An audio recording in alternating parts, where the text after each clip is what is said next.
Camila Perochena, les dije recién, es una historiadora, es docente, investigadora. Ustedes vieron recién en la presentación, está haciendo una investigación que está ligada a su tesis doctoral sobre el discurso de Cristina Kirchner en el sentido de la manipulación o del uso de la historia en la construcción de un relato político. Vamos a preguntarle ahora por el relato de Fernández también. Y además es una de las responsables de un experimento muy interesante que está siendo muy exitoso, que es unos podcasts de la web de La Nación, que se pueden escuchar también por Spotify y otros medios, sobre las presidencias argentinas, que se llama La Banda Presidencial. Es una historia de los presidentes argentinos que produce un grupo de académicos liderados por Camila y en la que hablan muchos académicos. Sí, totalmente. Invitamos a especialistas en cada uno de los presidentes para difundir lo que se hizo en la historia académica en los últimos 30 años, más o menos.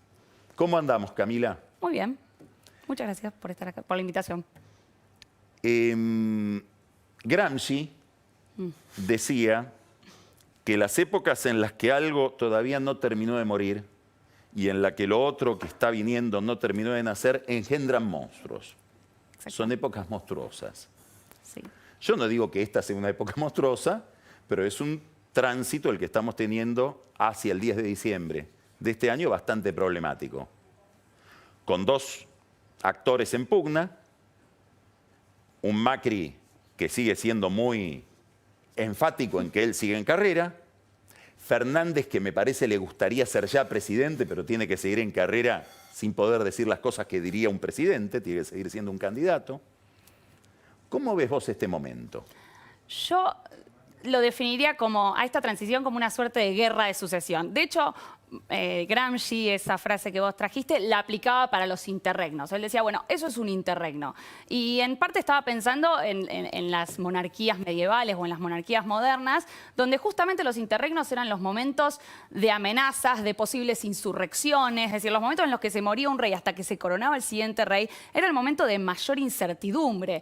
Y de hecho, durante esa época se creó, para evitar esta incertidumbre, una suerte de ficción, que es la de los dos cuerpos del rey. Y uno podría hacer una analogía con los dos cuerpos del presidente, teniendo en cuenta esta analogía entre los interregnos. Es decir, los dos cuerpos del rey, ¿qué significa esto? Significa que los reyes medievales y modernos tenían dos cuerpos en una misma persona. Un cuerpo natural, que era el cuerpo que se moría, el cuerpo que comía, el cuerpo que se enfermaba, y un cuerpo político, que era la corona, y que era un cuerpo místico, idealizado, y un cuerpo que no moría nunca. Entonces, cuando un rey se moría, el cuerpo político migraba desde el cuerpo natural del rey muerto al rey sucesor. Esa ficción, por eso la idea de el rey ha muerto que vive el rey, ¿no? Esa ficción lo que hace es generar continuidad, tratar de garantizar estabilidad en un contexto difícil de transición. Bueno, ¿qué pasaba cuando había problemas en la sucesión dinástica? Es decir, cuando había una guerra de sucesión o cuando no estaba muy claro quién iba a ser el próximo sucesor. Bueno, ahí surgían los peores monstruos, como diría Gramsci. Y uno podría decir, bueno, nosotros vivimos las transiciones como si fueran guerras de sucesión dinástica. Siempre. Bueno, esto, digamos, uno podría decir, no tenemos muchas transiciones con cambio de signo político en Argentina. Se pueden contar con los dedos de la mano, de una mano de hecho. Y si pensamos en el bautismo de nuestra primera sucesión presidencial, nos podemos dar cuenta de que ya los conflictos se podían augurar. Y cuando digo en el bautismo de la primera sucesión presidencial de una República Argentina Unificada, hablo de 1868, que es el momento en el cual... Mitre a Sarmiento. Mitre a Sarmiento. ¿Qué pasó ahí? ¿Por qué mirás ese hecho? Esa transición no fue fácil, por lo menos para Sarmiento no fue nada fácil. Sarmiento, que era el candidato ganador, no era el candidato que apoyaba a Mitre en esas elecciones de 1868. Entonces Mitre no estaba muy contento con dejarle el poder a Sarmiento. Y el día del cambio de mando de la sucesión presidencial, después de que Sarmiento va a jurar al Congreso, se traslada a la sala de gobierno, a la Casa de Gobierno, para hacer el cambio de mando. Te aviso que en la anécdota tiene que quedar al final de todo bien Mitre, porque estamos en La Nación. Bueno. No te estoy censurando, ni mucho menos. Voy a hacer lo mejor que pueda, pero no sé si... bien depende para quién, podemos decir. Dale. Depende de quién lo mire. Bueno, cuestión que Sarmiento llega a la Casa de Gobierno, en el camino... Había millares de mitristas gritando viva Mitre, el pobre Sarmiento confundido. Vamos a volver. Exactamente. Y Sarmiento diciendo como, bueno, se supone que decía, no sabía si no responder ante tales ofensas. Llega a la Casa de Gobierno, se acerca a la sala... tenía algunos seguidores, muchos menos de los que tenía Mitre. Mitre era un caudillo popular, ¿no? Mucho menos de los que tenía Mitre en ese contexto. Entra a la sala de gobierno, llega a la sala donde se hacía el cambio de mando y Sarmiento lo que ve es que estaba lleno de gente. Una sala donde entraban cientos de personas, 200 personas. Mitre la había llenado con miles de personas. Eso significaba que había gente apretada, subida a muebles, todos apretados unos con el otro. Era como un recital, ¿no? Sarmiento tenía que atravesar la gente, el Mitre Palusa, ¿no? Tenía que atravesar El Mitre Palusa. el Mitre Palusa, toda esa gente para llegar a donde estaba Mitre, que era en el otro extremo, muy tranquilo esperando a Sarmiento. Y Sarmiento cuenta que tuvo que andar a los codazos, a los empujones, a los pisotones. El presidente electo finalmente llega, se hace el traspaso de mando, Mitre se retira de la sala de gobierno y todos los mitristas se van con Mitre y Sarmiento queda solo en esa transición. Y Con sus 2 o 3 amigos. Con sus 2 o 3 amigos. Y Sarmiento dice, fue la transición más innoble y vergonzosa que se ha visto desde la Revolución Francesa. Sarmiento era un poco exagerado. Pero lo que quiero decir es, evidentemente las transiciones políticas con cambio de signo político costaron desde la primera. En la Revolución Francesa hubo algún degollado. Bueno, ¿no? ahí, por eso digo, Sarmiento exageraba bastante. Igualmente, uno podría decir, bueno, ¿qué auguraba esta primera transición? Evidentemente, nos cuesta un poco pensar en los cambios de signo político. Vivimos los cambios de gobierno de diferentes partidos como si fueran cambios dinásticos. ¿Por qué? Bueno, volviendo a lo de los 2 cuerpos, yo creo que porque no distinguimos los 2 cuerpos del presidente. Es decir, nos cuesta distinguir entre el presidente, persona pública, y la autoridad presidencial o la investidura presidencial. Y esto creo que está muy relacionado con la personalización de la política y el personalismo que tiene el Poder Ejecutivo en Argentina. Macri diciendo que si él no va a ser electo, que si él no es el próximo presidente, Argentina va camino a Venezuela o va camino a un régimen autoritario. Claramente esto no contribuye a tratar de distinguir entre los 2 cuerpos del presidente, que de hecho era algo que ya Alberdi, cuando pensaba la Constitución, adelantaba y decía, ¿no? Tenemos que tratar de distinguir entre el presidente como persona y la autoridad pública del presidente. Bueno, la personalización que se suele hacer entre nuestros presidentes hace esto difícil. También un síndrome que creo que padecen los presidentes argentinos y del cual Macri no está exento y Alberto Fernández parece no estarlo tampoco, que es el síndrome de la refundación, ¿no? Si escuchamos los discursos de Alberto Fernández, el discurso que dio el 11 de agosto, el día que ganó, pero también el que dio en el coloquio Ideas, en varios lugares, Alberto Fernández habla de fundar una nueva Argentina, un nuevo sistema. Por supuesto que... Y al mismo tiempo dice, yo quiero una transición tranquila, las transiciones hay que desdramatizarlas, no son solamente un cambio de gobierno, no es un... Pero al mismo tiempo está diciendo, voy a crear una nueva Argentina, ¿no? Entonces, hay una ambigüedad ahí que hace difícil pensar las transiciones relajados, ¿no? Porque no sabemos qué trazos va a tener esa nueva Argentina que se quiere fundar. Sin contar que nos las pasamos fundando o diciendo que vamos a fundar nuevas Argentinas. La gran mayoría de los presidentes democráticos y no democráticos del siglo XX vinieron a fundar una nueva Argentina. Por supuesto que esto no significa que alguien lo haya logrado, eso es una ilusión, es como algo que necesariamente va a frustrarse, no va a funcionar lo de fundar una nueva Argentina, porque la sociedad tiene tradiciones, la sociedad tiene memorias. Ahora todo esto parece agravado, Sí. parece agravado por algo que parece una novedad, por eso te quiero preguntar si realmente lo será, Sí, que es esta polarización entre 2 mundos, ¿no? sí. Porque, digamos, la idea de una ruptura absoluta con la fundación de, como dice Cristina, un nuevo orden, está ligado a que hay medio país que imagina un mundo A y el otro medio país Sí. un mundo menos A, lo que se llama la grieta. Entonces, la pregunta que yo te quería hacer es, ¿la grieta es la excepción o es la regla en la Argentina? Cuando uno mira la historia. Bueno, cuando uno mira la historia, pareciera ser que siempre... Odio decir la historia se repite, ¿no? Es algo que los historiadores no nos gusta. Sin embargo... Hay algunas constantes. Hay algunas constantes que es más bien que nos cuesta mucho el pluralismo político. Es decir, nos cuesta mucho pensar en consensos más allá de las diferencias políticas que tenemos. Y eso es lo que genera la llamada grieta, es decir, los diferentes grupos, desde el radicalismo, el peronismo, siempre se han considerado representantes de una nación, ¿no? Representantes de la nación como un todo, y no representantes de una parte de esa nación, y bueno, y la otra parte piensa diferente, y tenemos que dialogar con la otra parte que piensa diferente, ¿no? Entonces, en las Por eso cada uno quiere fundar un nuevo país. Claro, porque todos dicen hablar en nombre de la nación. Entonces, en la tradición política argentina hay ciertas dificultades no quiero decir para cerrar la grieta, pero sí hay ciertas dificultades para pensar en términos más plurales la política y las tradiciones. Y me parece que siempre, muchos presidentes, digo, Macri, Alberto, vienen a decir que van a cerrar la grieta, pero creo que eso tiene que venir acompañado de ciertas dosis de liberalismo político para poder cerrar la dieta. ¿A qué le llamas liberalismo político? Bueno, con ciertas dosis de tolerancia a las personas, a los grupos o a los sectores que piensan distinto, intentos de consenso. Alberto hace mucho hincapié en esto, es decir, Alberto tiene un discurso mucho más consensualista que el de Cristina en ese sentido. A ver, ¿cómo compararías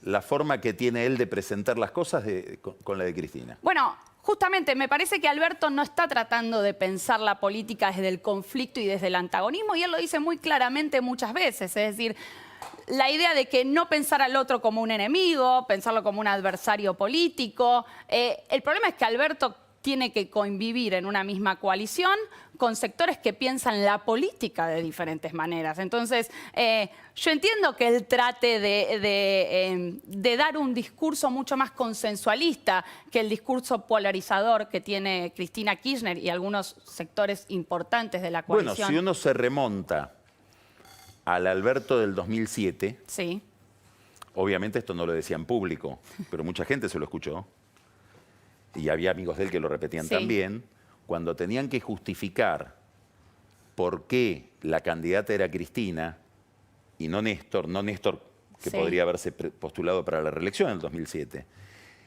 él, en voz muy baja, decía no, porque ahora viene la etapa del kirchnerismo institucionalista, pluralista, ahora viene la parte del liberalismo político, progre. Si en cambio fuéramos con Néstor está tan ensoberbecido que en esta dinámica de acumulación de poder se va a llevar puestas las instituciones. Después pasó todo lo contrario y ahora él recuerda que en realidad la etapa institucional era la de Néstor y la de Cristina era la desviación, ¿no? Bueno, la memoria, ¿no? O sea que es la segunda vez, ¿no? Que va a intentar con... ¿Cómo es lo de la memoria? ¿Vos estás prestando cómo él narra el pasado? Bueno, es que él por el momento no está hablando del pasado. Es decir, la que habla todo el tiempo del pasado y la que hace un uso político de la memoria muy frecuente es Cristina Kirchner. De hecho, en la última presentación del libro en Misiones, comparó la crisis actual con 1989 y con 2001, bajo la idea de la historia se repite, por supuesto sin tener en cuenta todas las diferencias que hay.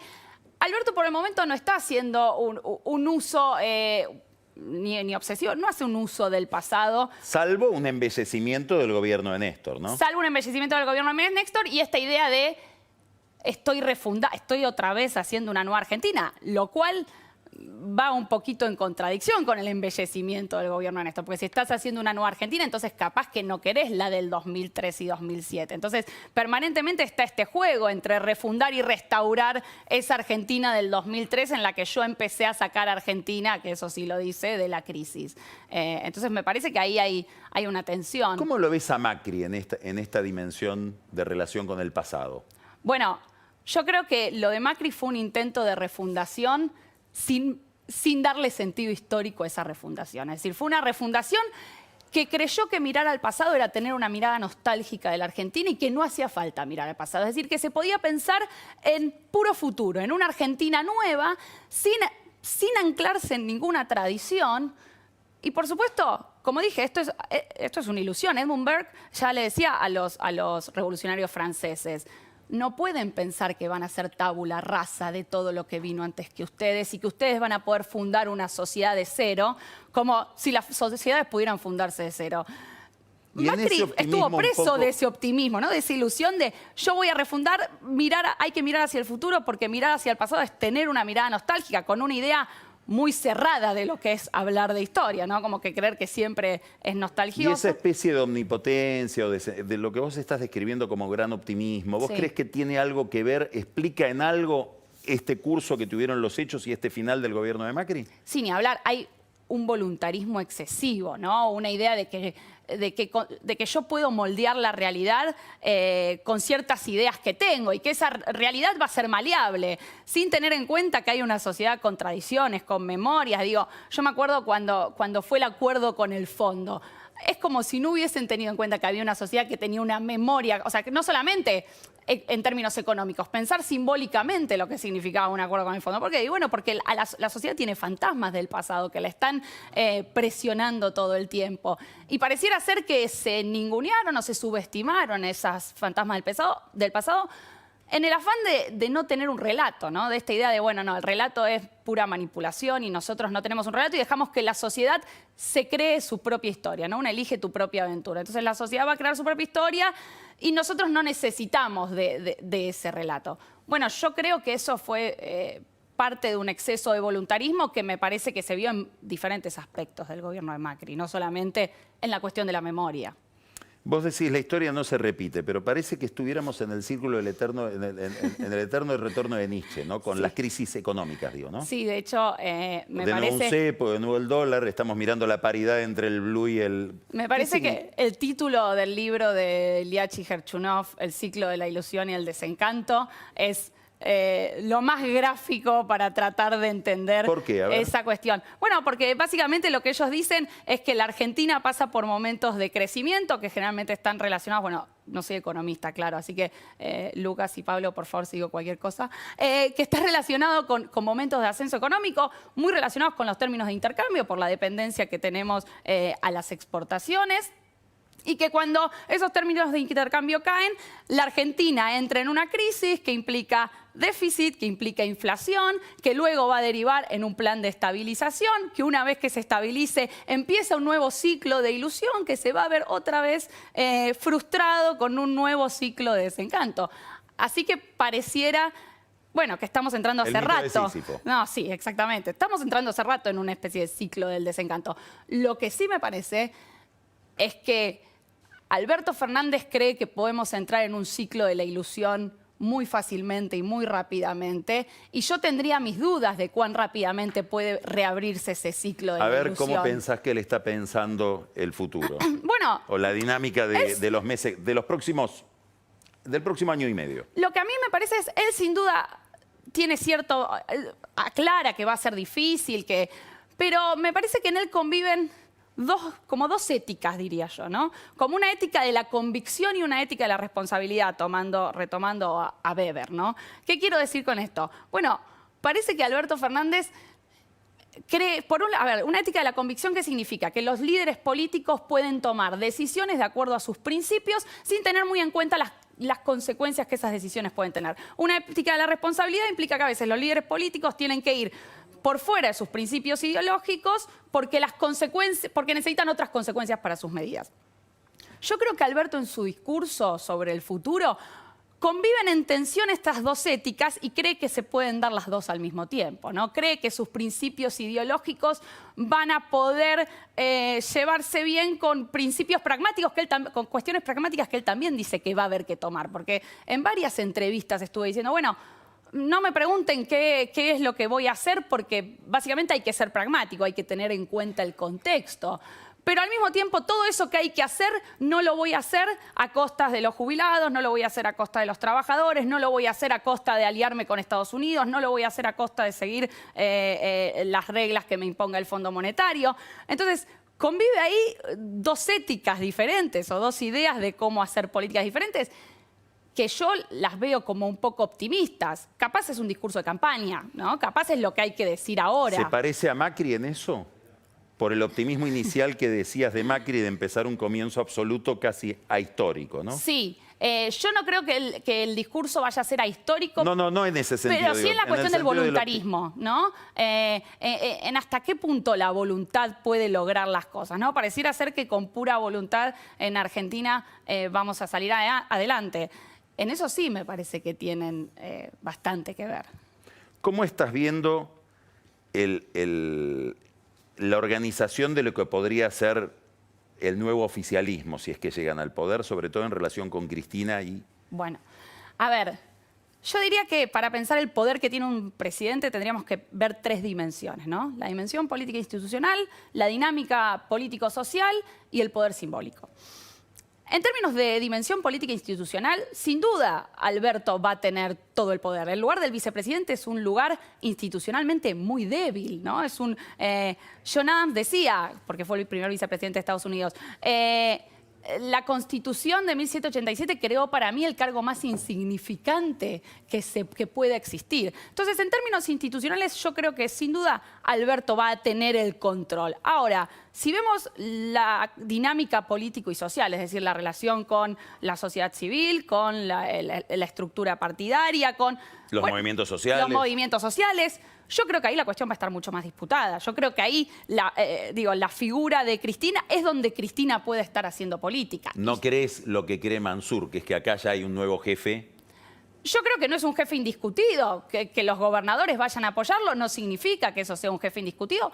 Hay que ver qué quiere hacer Cristina.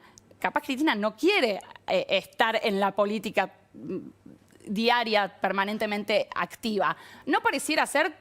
cuando vemos las presentaciones de los libros, y no pareciera ser el estilo tampoco de ella. En ese sentido uno podría decir, bueno, la vicepresidencia se puede llegar a reconfigurar con una persona como ella. Decías que hay poder simbólico también. Y poder simbólico. Y ahí yo creo que Cristina sin dudas tiene las de ganar, por lo menos hasta ahora. Por supuesto que no hemos visto un despliegue de poder simbólico de Alberto Fernández porque siempre fue un operador político. Entonces, fue una persona que nunca escenificó la política, ¿no? No tenemos en la cabeza un despliegue de rituales y de carisma, digamos. De carisma en la cual Alberto haya participado, porque no era su lugar en ninguno Ahora te quiero hacer de una los observación, gobiernos. agregarte otro problema a todo lo que estás planteando. Vos decís, bueno, Cristina y ese sector... Sí. La vicepresidencia. Ahora te recuerdo otra cosa. Que si vos hablaras con alguien de la Cámpora, Sí. probablemente te diría, para un poquito, la vicepresidencia y la provincia de Buenos Aires. No estamos solamente en la vicepresidencia con Cristina, estamos en la provincia de Buenos Aires, donde vamos a ser aliados de Axel Kicillof y además donde vamos a tener por lo menos 6 municipios importantes. Esta es una gran novedad. Sí. De que un grupo, que hasta ahora era un grupo de la burocracia legislativa y de la militancia territorial, pasa a tener poder institucional en la provincia de Buenos Aires. Entonces ahí te llevo a otro tema, que es la relación entre la nación y la provincia, entre la presidencia y los gobernadores de Buenos Aires, y en el fondo Kicillof y Fernández con un problema concreto, contante y sonante, que es la coparticipación y el financiamiento de la provincia de Buenos Aires. ¿Cómo te imaginas todo eso? Yo imagino así como... Primero, ¿por qué existe ese problema a tu juicio? ¿Por qué la provincia de Buenos Aires y la nación siempre han tenido una relación conflictiva? Sobre todo a partir de la revolución, te diría. O sea, sobre todo Sí, a partir sí. de 1810. Sí. Que, a ver... ¿por qué siempre...? Sí, pero sobre todo a partir de la idea de crear el Estado Nacional, ¿no? Con mucho conflicto con a los tiros, ¿no? En 1880. 1880, Roca, teniendo que doblegar a la provincia. Entonces... A ver, yo te diría que en el caso de Kicillof, Fernández, así como en el propio Fernández conviven la ética de la convicción y la ética de la responsabilidad, esas dos éticas van a convivir entre la provincia y la nación, ¿no? Me parece que la nación va a tener que llevar adelante una ética mucho más clara de la responsabilidad. La provincia va a ser una pura ética de la convicción, porque también me parece que es la forma en que Kicillof piensa la política, ¿no? Porque Kicillof sí va a estar pensando la política en términos de principios ideológicos que no van a ser transgredidos desde el lugar y no van a ser aceptados. ¿Y te parece que le negás cualquier dosis de pragmatismo y de realismo? Porque yo tengo mis dudas respecto de eso. De hecho, Kicillof tuvo dosis de pragmatismo y de realismo en los últimos años de su ministerio de Economía. Entonces, yo diría que no. Ahora, en su disputa con Alberto Fernández puede llegar a tenerla, o puede llegar a ser una cuestión discursiva, no solamente ideológica, pero puede llegar a ser una cuestión discursiva que le sirva para pelear recursos con nación. Última pregunta. miraste el discurso de Cristina, miraste el discurso de Fernández. Háblame del discurso de Kicillof. Bueno, a ver, el discurso de Kicillof en la actualidad sigue siendo un discurso que está en equilibrio, ¿no? Porque habla o explica que está teniendo ciertas diferencias, que no piensa igual que Alberto Fernández, pero no va al golpe. Dice que no está de acuerdo con la reforma agraria tal como la plantea Grabois. Entonces, está tratando de tener cierto equilibrio y manteniendo cierto equilibrio que uno podría decir, bueno, es una dosis de pragmatismo. Sin embargo, me parece que no deja de ser un discurso mucho más ideológico y mucho más antagonista, ¿no? Un discurso donde la cuestión del pluralismo no se está pensando de la misma manera en que Alberto está tratando de pensarla y de difundirla.